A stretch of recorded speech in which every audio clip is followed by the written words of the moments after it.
Hello, everybody, and welcome to the final installment of the B-Movies Podcast presents The Chucky Files with Don Mancini and a real Chucky doll. Let's talk about The Curse of Chucky. Who's it from? It doesn't say. You found him. Chucky's my friend till the end. Hey, wanna play? It's time to play.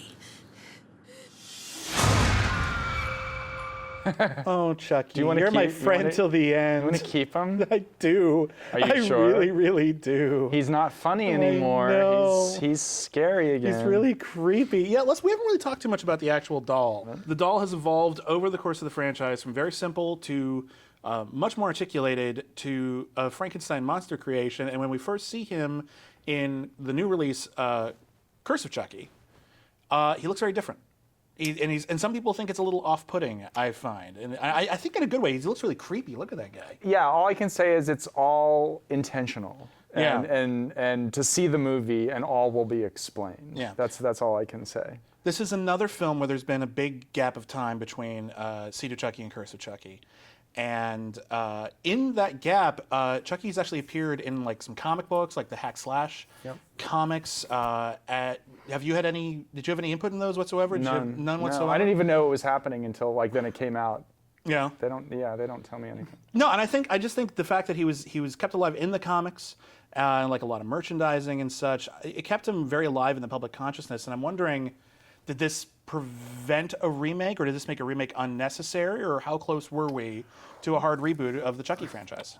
David Kirshner and I explored doing a remake a few years ago, a remake of the original film, when that was in vogue.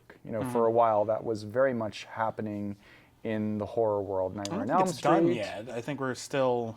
Well, I think it seems a little less voguish now that some of those movies have come out and perhaps been less satisfying than some people had hoped. I mean, the trap that you fall into is that, and it's not even just in horror movies, and we just saw it in the new Spider-Man movie. Yeah. It's just that telling a story that we're very familiar with is frustrating. Frustrating for the viewer. It's like Holy Grail. Get on with it! But in fact, what really prevented the remake from happening was the fact that we did the first movie at MGM back in the 80s, and all the subsequent movies were at Universal. So the rights to the first movie are jointly held between the two studios. And trying to work that out is a legal nightmare. Oh, yeah. So after trying to deal with that for a couple of years, we just decided we could grow old and die waiting for that to be sorted out. So we just said, let's do a movie that is, in fact, a sequel, but a tonal reboot. Tonally returns to the feeling of the original film. Well, even the story, it's like, there are elements of it that start tying into the previous films in the franchise at the end, but for the vast majority of the film, this plays like a standalone movie about a young woman in a wheelchair, trapped in a house with a really bitchy family, sister anyway. Right. And there's a doll. Doll starts killing some people. Right. We intended the movie to work as a standalone film, which is a sort of reintroduction to the character for new audiences. That's like writing sequels. It's fascinating. I find, and I've just sort of made a career of doing it. Yeah. And it's just a really interesting beast. And one of the interesting things about that for this movie was, even for someone who has never seen a Child's Play movie, they could watch this and know kind of what...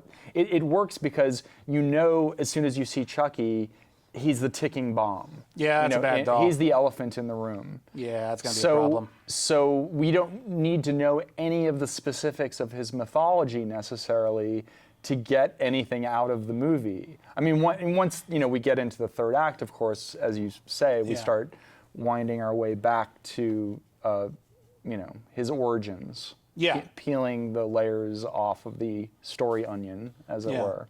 So was it refreshing to not have to, you don't have to talk about Damballa, you don't have to talk about any amulets or anything like that. You can just deal with people focusing on a doll. And is that almost like just writing an original film now? Is that not even writing a sequel? Yeah, a little bit, yeah. I mean, we had, Damballa does make a brief appearance, but for the most part, absolutely, yeah. I relished the opportunity to just kind of do a redo of Chucky. I mean, I couldn't go back and make, the movie that we described on the original, of these podcasts. Is this a podcast? This is a video. This is a web series. Sir. Podcast is oral. Yes. God, We're being I'm presented dating by myself. a podcast, though. Yes. Okay. Okay. Well, when we talked about Child's Play 1 5 days ago, or On 6 the days Chucky ago, whatever it Files.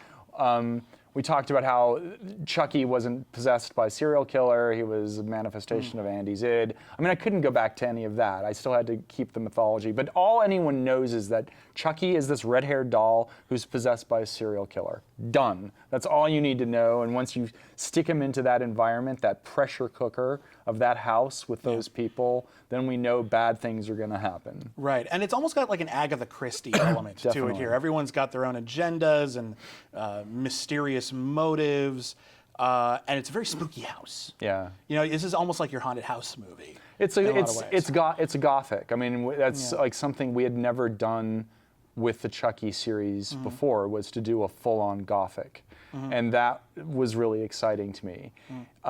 To do set all of the action in one spooky house over the course of one stormy night. The term I always use is pressure cooker. Is that that is a great prescription for suspense. Yeah. Tell me about the house. Was this a real house? Did you have to build any facades for it? Because it's got to be, the geography of the house is very important. Yes. To the film. It's got to have an elevator. It's got to have an attic. It's got to have the rooms in a certain order. The interior of the house is all a set designed by an amazing designer named Craig Sandels in Winnipeg, Canada. The exterior is an actual house in Winnipeg. It's funny. I wrote the script, but then when we were trying to figure out where we were going to shoot, Winnipeg was one possibility. I knew I was going to need a great exterior to play this house. And I Googled Manitoba Victorian architecture. And this house was one of the houses that came up. And it's actually a bed and breakfast. And it turned out it's in Winnipeg. Oh my God, that's perfect. It was just one of the things that went right on this movie. Because even though most of it, of course, is on the interior, we're on the stage, the exterior needs to be great, and it really was. You said that's one of the things. It's a character. You said that was one of the things that went right. Was there anything that went spectacularly wrong that you couldn't get? You had to majorly rewrite or work around? No, honestly, no. I don't think anything on this movie. On others, things went wrong. But on this one, this is one where things happily went right. I mean, starting with working with Universal 1440, this division of Universal, they were great. And they were really excited about making this movie. And then shooting in Winnipeg, I mean, the crew there were fantastic. And really, I do believe that the movie's success is dependent on our production designer and cinematographer, both of whom were based in Winnipeg, and both of whom did an amazing job. You do a lot of wonderful things with shadows. Yes. In this movie. There's a lot of horror movies that understand that darkness is scary, but they don't understand how to sculpt it very well. And they need to know that it does need definitions. It just needs to have a lot of corners where everything can come out and scare you. Tell me about, was this a conversation you had with your DP? Endless conversations that Craig Sandels, the production designer, Michael Marshall, the DP, and I had during pre-production on this film. We wanted to create this really interesting iconography for Chucky to operate in. That's like the elevator in that house is really important, not just as visual eye candy, but what it represents for the character of Nika. That it represents, it sort of suggests how she's trapped, but ultimately becomes her salvation. Yeah, and it's interesting to have a protagonist who is already has something to overcome, not just emotionally, but just physically. Like she's already at a disadvantage over a killer doll. Yeah, in some ways. I mean, one of the things that sometimes naysayers, Chucky naysayers, will say is that, like, why would you be scared of Chucky? You can just kick him. Have you seen him? Well, this this character could not just kick him. Yeah. She couldn't just run away. So she has to deal with him on his level. Yeah. So I was really interested in doing that. Also, I just love, again, the iconography of the wheelchair and the those images were something that I was writing into the script, just to knowing the beautiful young woman in the white nightgown in the wheelchair and the shadows that casts across the floor and on walls was something that I was really looking forward to playing with. This movie has, I don't want to go into too much detail, but it sort of has multiple endings. It ends and then it goes in a somewhat different direction, and it goes in a different I've heard direction. like a couple of reviews describe it as like the Lord of the Rings.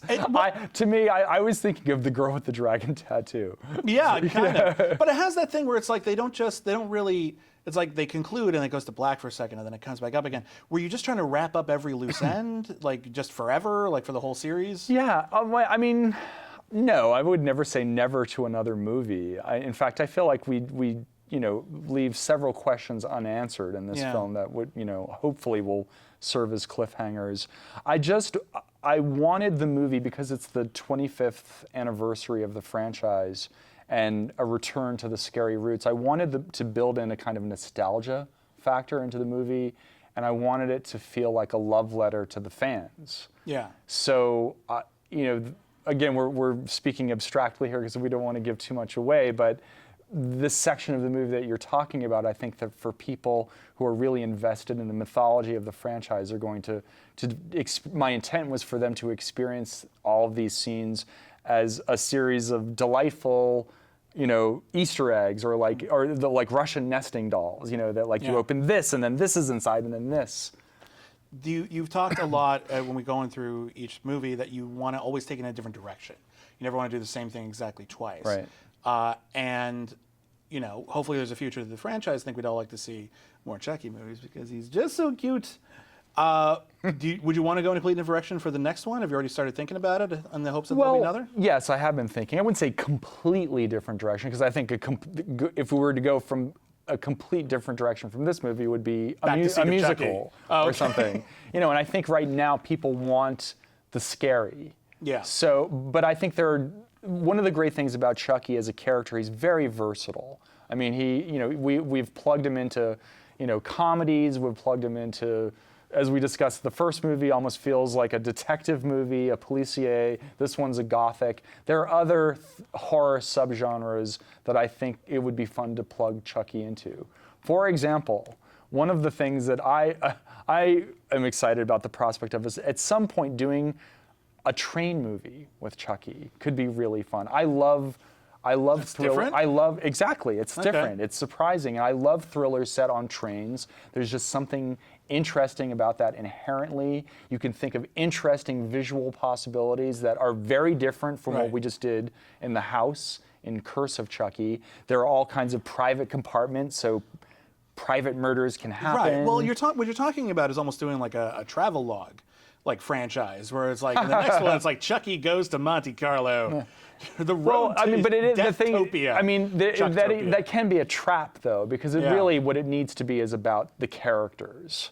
I mean, because I think that I was led into that trap perhaps in Child's Play 3 with just thinking, just following your travelogue analogy, Chucky in a military school. Well, of course that's going to be great. Yeah. Well, in fact, it wasn't. It wasn't all that great, maybe. Yeah. But whatever we do with him, it's got to be somehow surprising and hopefully original with regard to the people that he's interacting with. And I actually think that that's one of the things that's most interesting about Curse and was important to me was I think that the character of Nika is a legitimately interesting character on her own. I think her whole family is. Yeah. Honestly, I think you do a really good job of establishing a very interesting dynamic with a lot of you just know it's going to go wrong whether or not anyone dies. Like something's going to really terrible is going to happen. These people are going to be terrible to each other. And then this little guy comes along, kind of sets everything right. Well, he's sort of... He sets everything right from his perspective, yeah. I mean, Chucky, we wanted to create a situation where Chucky could exploit rivalries between the characters. Yeah. So he wasn't just hacking people to death. It was he's pitting people against one another. And You spent it's 25 years now. Yes, more, I'm tired. Actually, more than since the start of the idea. Yep. With this franchise, what have you learned? Like, what have you taken away from this that you don't think you would have otherwise had? You mean as a life lesson or as a movie lesson? I'm curious about you as a person, because this is, I can only imagine being the driving force behind a franchise and staying with every film. Not everyone can say that. This is... Well, I feel really proprietary about it, and everyone's replaceable, so I feel very lucky. I think it's really because of David Kirshner that they keep me around, particularly after Seed. Again, I'm totally proud of that. I'm very proud of that movie. I stand by that movie, but the box office wasn't great. It's very would be business as usual to ship me out and bring someone newer and younger into Sexier. it. Exactly. Yeah. And David Kirshner has stood by me in that way, so I feel really lucky about that. But this will sound very Pollyanna, but it's so much fun meeting people, who are fans of that. That has been one of the most fun things that I've gotten out of this in the last 25 years is, getting to go to film festivals and meet fans and meet people to whom this means a lot. Just as certain movies when I was a kid, when I was a young film fan, and I loved Brian De Palma movies or whatever it was, it really makes me happy that these movies mean that much to a new generation of film fans. Well, sir, you helped create a horror icon. You've been the driving force behind a very popular franchise. I think the world is a better place for it. So listen, I want everyone to check out Curse of Chucky. I want everyone to check out the Complete Collection box set, which is a very, very nice set with some new special features, and it's very, very pretty. Is that around here somewhere? It's around. You'll find it online. It used to live here. There'll be a link. And I'd like to thank you all for bringing this actual Chucky doll, which is really, really cool. It's actually not one from the movie. It's not? This is like really cool. Tony Gardner kind of whipped him up just Yeah. so he could make the publicity rounds. Oh, okay. So, but it's, he's clearly Chucky. You look at Yes. that and don't think, is that Chucky's cousin? yeah, he's just so nice. Well, this would be a Tommy doll. Right. Yeah, there you go. All right, so everyone, thank you very much. Thank you for watching the Chucky Files. Keep watching Chucky movies. Let's hope for another one. Thanks again to Don Mancini. Thank you for having me. Thank you. Buy the movie, please. Buy the movie.